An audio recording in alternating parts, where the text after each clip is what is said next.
nous allons voir comment fabriquer, dessiner plutôt, avec Inkscape, ce genre de truc. C'est un cadre photo avec une bougie qu'on va pouvoir découper au laser cut.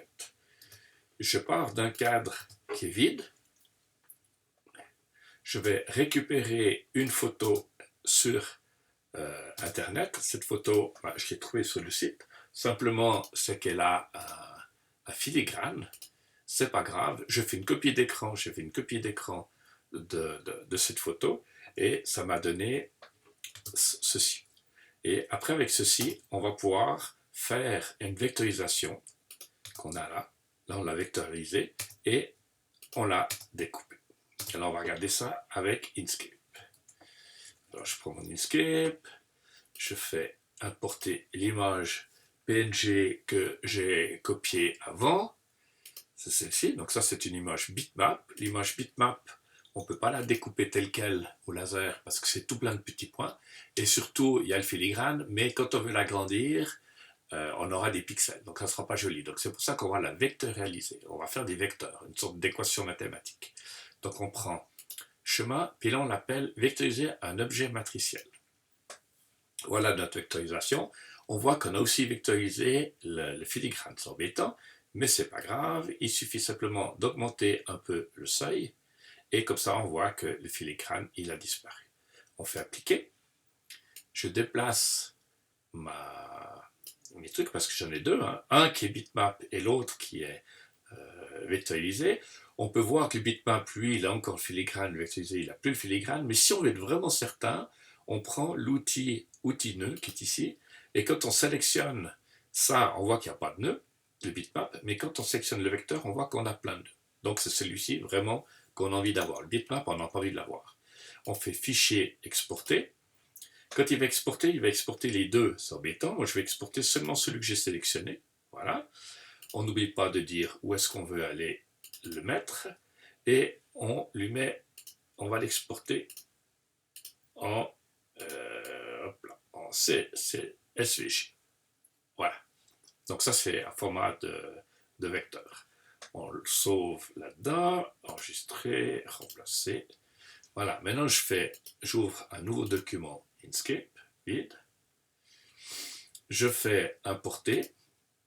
Je vais importer mon cadre. Il est là. Je prends tout par défaut. Je fais importer ma bougie que je viens de faire, image 1. Aussi par défaut. Voilà, ma bougie est un petit peu trop grande.